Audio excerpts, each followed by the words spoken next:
Well, here we're going to look at the very last bit of 1.3 radicals and rational exponents with our lesson on rational exponents. And so we've looked up to this point, we've worked with exponents, we've worked with radicals. Now we're sort of putting them both together a little bit. And so with rational exponents, the beauty here is that it allows us to do work with radicals that opens up a little bit more because we can use some of the exponent properties. So there's a lot more exponent properties than radical properties if you haven't noticed. We only talked like 2 radical properties where there was quite a few of the exponent ones. So that is the whole purpose. The secondary reason we do this is because when we go to calculus, everything that's a radical we convert over to rational exponents.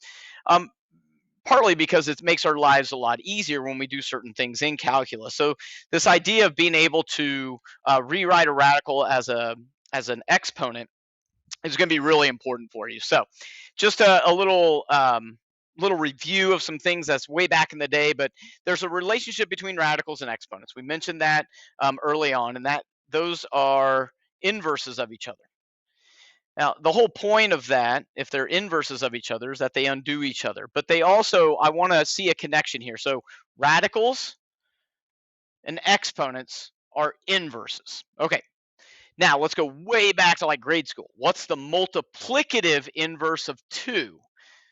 Okay, so if I'm asking what the multiplicative inverse of 2, we get the reciprocal 1/2.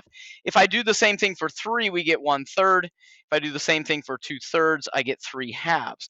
So what we have going on here is when we talk about reciprocals, and specifically multiplicative inverses, we're talking reciprocals. So if exponents and radicals are inverses, and I get exponents of like 2, and 1/2 is the inverse, maybe there's something that goes with radicals that means a half. Same with a third and 3/2 and such. And there is. When we want to convert from radicals to exponents, and then we'll do vice versa, exponents back to radicals. What we want to do is we want to be able to take a look at this, and we see the nth root of b to the m. The index is in, and it goes on the bottom. Now, I want to make sure you guys understand. Let's just ignore that for right now. See how this is b to the m power? That's what we got here as my base. Okay, so if you get confused on which one goes on top, which one goes on the bottom, just sort of ignore the denominator in your rational exponent and then be like, okay, b to the m. Oh, the m is my exponent. The n must be my index. And so the n is your index. The m is your exponent. Okay, or the power of the base. And so there's our conversion, b to the m over n. So when we look at something like the square root of b, and I'm like, oh, we need to rewrite this. First off, my index is a 2, and my exponent is a 1 on this one and this one. And so we simply look at this as b to the 1/2. And that makes a lot of sense because remember, what did I just say? 1/2 and 2 are multiplicative inverses. Radicals and exponents are inverses of each other. There's a connection here. So knowing that a little bit, I see a 4, and then my exponent's a 1. Okay, so that's important. And so what we do is we say, oh, so it's b to the 1/4. Now, looking at the very last one, now all of a sudden we bring in something other than an exponent of 1. We have an exponent of 3. And so b cubed is what I would write, b cubed, and then the index is what goes on the bottom of my 3, which makes it b to the 3/4. That's a little hard to see, but b to the 3/4. And those are converting from radicals over to exponents. Okay, now going backwards, going from exponents back over to radicals, obviously it's just reversing the process, but I want to show you 2 different ways of doing this. And because it does come in play where one may be easier to choose from than the other. And with practice, I think you'll be able to recognize that. And I'll show you in just a moment. But if I have b to the m over n in either situation, what I can do is simply say, well, this is my inside of my radical, and this is my index. And so I get the nth root of b to the m. That's what like a previous slide had. However, okay, remember, b to the m over n could be written as b to the m to the 1/n. Okay, 1 over n. And so that, because of what we have is multiplying, this is power of a power, so we multiply those exponents and we get here. And so this right here is the nth root of b to the m. That's this first one that we're doing. However, isn't there another way? Couldn't I, because multiplication is commutative, I could switch the order I have these two things. And so what I have is I could write it as b to the 1 over n raised to the m power. It's still m over n when I multiply using power of a power, but now it looks a little bit more like this, where the exponent's on the outside of the radical, not on the inside. Both are equivalent. They're exactly the same. Okay, there's no difference between the two. It's just one may be more convenient than the other at times, and so we just want to get used to it. But right now, let's just do conversions. You can convert it either way, and it'd be perfectly fine. So here, our index is a 2. I always start with the index is a 2. I don't put a 2, but there's a 2 right there. And then I have b to the first as my base, and so b. So square root of b. I go to the second one. I always start with my index, which is a 3, so it's a cube root. And then what I have left is my base, which is b squared. Now, again, just to go and show you, the other way you could write this is the cube root of b quantity squared. Those are equivalent. It's okay, either one. The next one, my index is a 4, and I get my base is b to the first. So it looks something like this. Now, we need to be able to evaluate these things using rational exponents. So 64 to the 1/2. Most of us are going to feel a lot more comfortable converting them back to radicals and looking at it as, like on this first one, we'd look at this as a conversion. We'd look at it as the square root of 64 to the first power, square root of 64, which is 8. And that's perfectly fine. I think that's perfectly fine. A good rule of thumb, though, is if you do have anything left over, like you have radicals left over, in whatever form you started in, you should end in. So if you started in radical form, it needs to end in radical form. If it starts off as rational exponents, you can end as rational exponents. Okay. For these, though, we're just evaluating. I look at the second example. Now, what stands out to me is a negative exponent. So it goes back to what we've done in previous sections. And so the negative exponent means flip the base to make the exponent positive. So I have to deal with the negative exponent. And now if you want to go ahead and convert, this is the cube root of 27. And the cube root of 27 is 3. And so I would end up getting the answer of 1/3. Looking at the next one, now you have a few different ways here. I have the square root of 9, so I have the square root of 9 cubed. This is a great example. Or you can put the square root of 9 and then put the cube. So remember, we had 2 options here on how you want to handle this. And so you either put the cubed inside or you put the cubed outside. Now, it's not like we don't have calculators, and you can do 9 cubed and get like 729 or whatever it is, and do the square root of that, and it would work out just fine. Or break it down and see what groups you have. But without it, if I'm just doing it, as efficiently as I can, what I'm going to do is go to this one. So you can see this is a good opportunity to use that second form, because I know what the square root of 9 is. It's 3, and 3 cubed is 27. So even without a calculator, I can figure those things out. Looking at the next 3, we have 8 to the 1/3. Well, that's simply the cube root of 8 to the first. And at this point, I bet you the cube root of 8 you've got memorized is simply 2. The next one's much similar as the one right above it. And so we flip it, and we have 16 to the 3/4. And then what this is the 4th root. So what we have on the bottom is the 4th root of 16 cubed. Well, again, I like, if I can do the 4th root of 16, I'm going to. And the 4th root of 16 is 2. Break down 16, you'll find there's a group of 4 2s in there. So what I have is I have 2 cubed, which is 8. Now, don't put 8 as your answer. That's the bottom. Okay. And so we get something that looks like that, but I want 8. Okay. And you could still have done 16 cubed, got some huge number, and then done the 4th root. It would have been 8. The next one, I have the cube root, and this is, again, an example where I probably will not square the 27.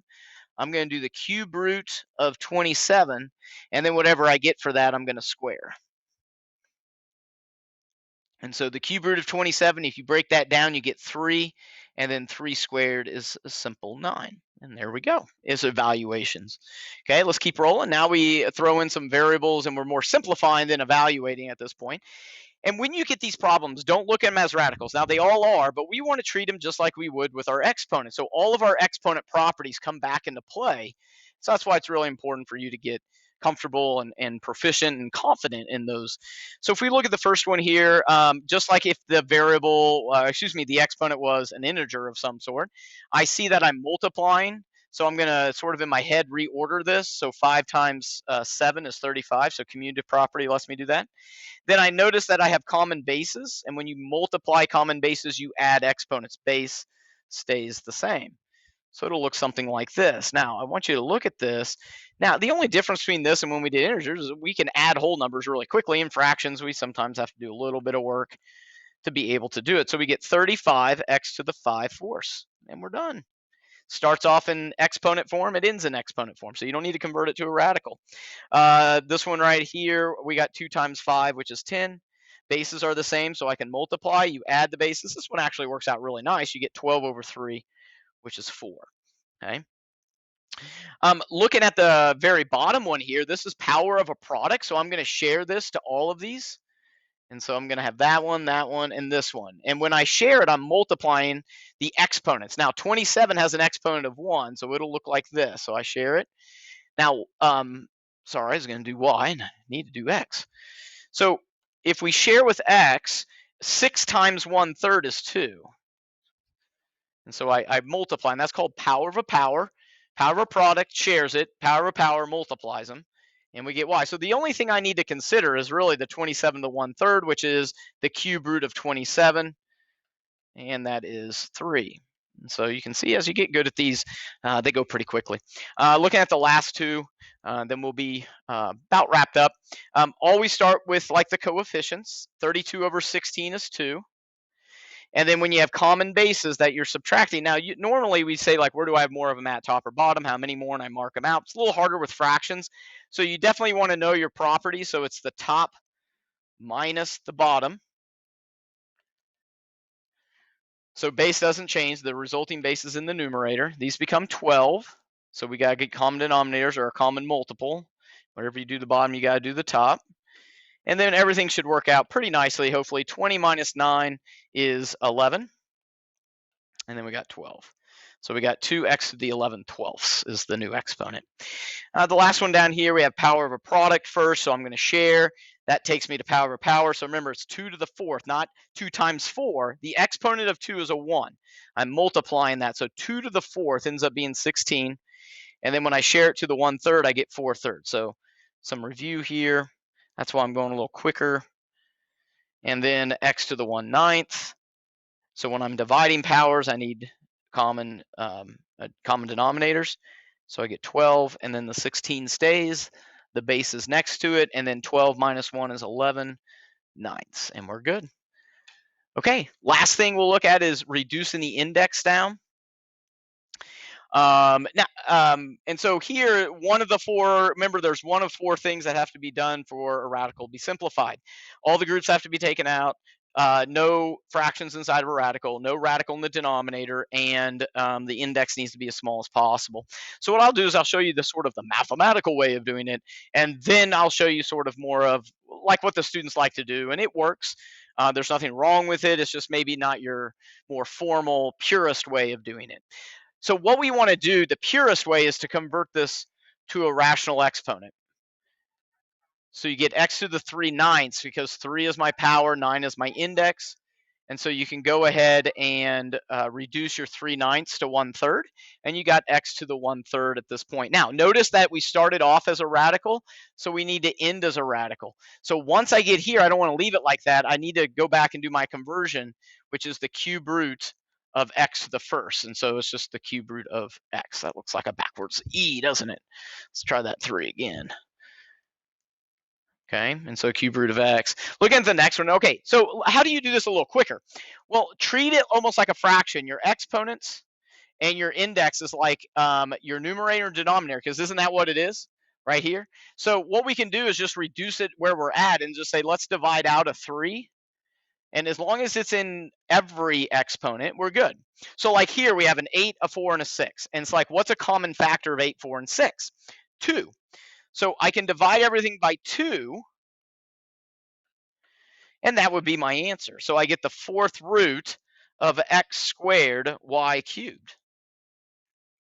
Now this is where it gets tricky. I love this. This is great. Okay, so there's our answer. We did a little bit of the shortcut way, but look back at the original problem. Notice the index is even. Okay, the first one, the index is odd. It's a big hippie. Anything goes. No worries. That's why I didn't even bring it up. Second one, though, the index is even. So when the index is even, we got to be careful, because I don't know what x is, because it could be positive or negative, because that is even. Y, I don't know what it is because that's even. If either one were odd, I'm good. I know they would have to be positive. But right now, I have to assume that X could be positive or negative and Y could be positive or negative. Now, look at this. Notice that what we have is my exponents are now even and odd. So, if you recall, it's been a while, it's like 2 videos ago, I said there's going to be times where you went from an even exponent inside the radical to an odd exponent inside the radical. Here's that moment. So, when you have an even index, be careful. If you go from even to odd outside, absolute values. If you go even to odd inside, absolute values, because if Y could be negative, then that means I'm taking the fourth root of a negative, and you can't do that. So tricky. So be careful on that. That's good stuff though. Sixth root of 16. If you do get a numerical one like this, these variables are fairly straightforward, intuitive. But if you have a number, you want to rewrite 16, let's say, as an exponent. Now you could do 4 squared, but there's a better way of writing 16. So go to its primes as much as you can. And so what you're going to have is we have 2 raised to the 4th power. Now, you could have gone to 4 and it worked out, but my suggestion is always go down to the most basic primes, and then you can go from there and work from there. So now we have a 4 and a 6, so we can take a 2 out of both of those. And so what I have is the cube root of 2 squared, which is 4. And there is our solution. And a little hint is you could have done 4 squared and done it that way as well, and the 2 and the 6 would cancel. But again, I recommend when you're unsure, just go ahead and write it, go all the way down to its primes, and then write it as an exponent kind of thing. The only other thing I want to throw in here, and that is going back to these rational exponents, is this idea of rationalizing. And so we don't do a lot with them, and you're going to get a hand one here. Rational, it's an A.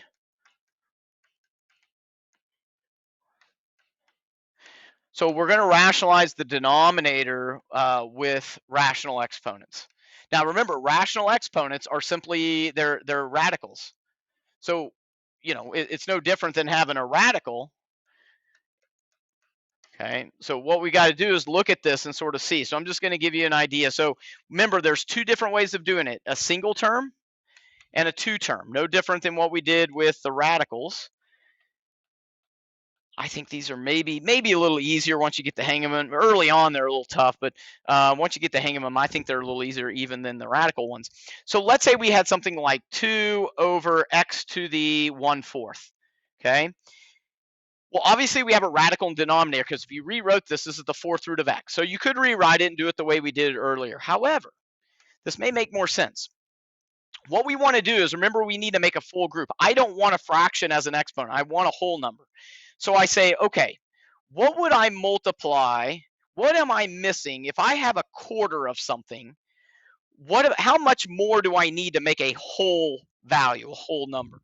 So if it's 1/4, I'm missing 3/4. So what do I have? 1/4. What do I need? 3/4. And so with those, we can think of like pizza pie.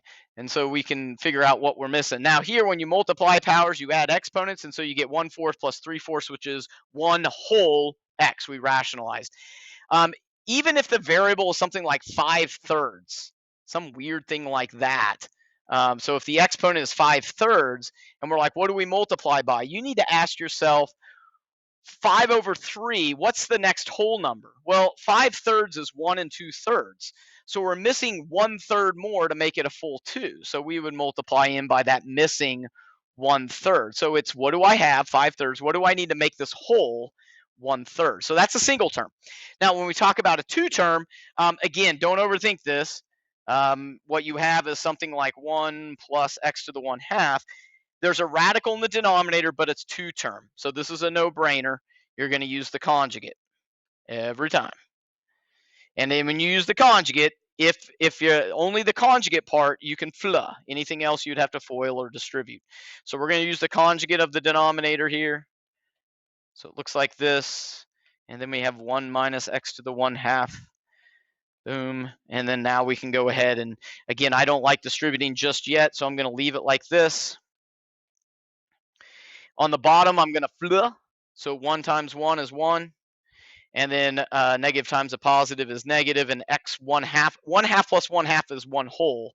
And so we get 1 minus x. There's nothing to cancel because there's 2 terms on the bottom anyways. And so I'm ready to go ahead and distribute. And that's as far as we're going to go. And that's rationalization. Okay. Cool. The only other one is rationalizing the numerator. We'll do it with 2 terms. So let me just give you an example of that so you have it in your notes. But we'll do this a little bit. And this definitely gets you ready for, let's say, let's pick a different one than 3 here. Let's go 5 for like a calculus class, okay, kind of thing. So let me change these numbers up so that it fits a little better when I change the numbers up. So we'll go 4 plus the square root of 5. And so in this case, let's put an 11 on the bottom. So I want to show you, if I said rationalize the numerator, what that means is this binomial, I don't want a radical up here. So if it's 2 terms, it's a no-brainer, use the conjugate. Now what's going to happen is you may end up having a radical in the denominator. But remember, that's okay. I'm asking you to do that when I say rationalize the numerator. So we go ahead and we're going to FLA, because those are conjugates. So you get 16 minus square root of 25 is 5. You can see why I chose 11 on the bottom. Don't distribute the 11 on the bottom because we're always, just like on the top, see what we can do. And this is exactly like what we would see in AP. We can do that.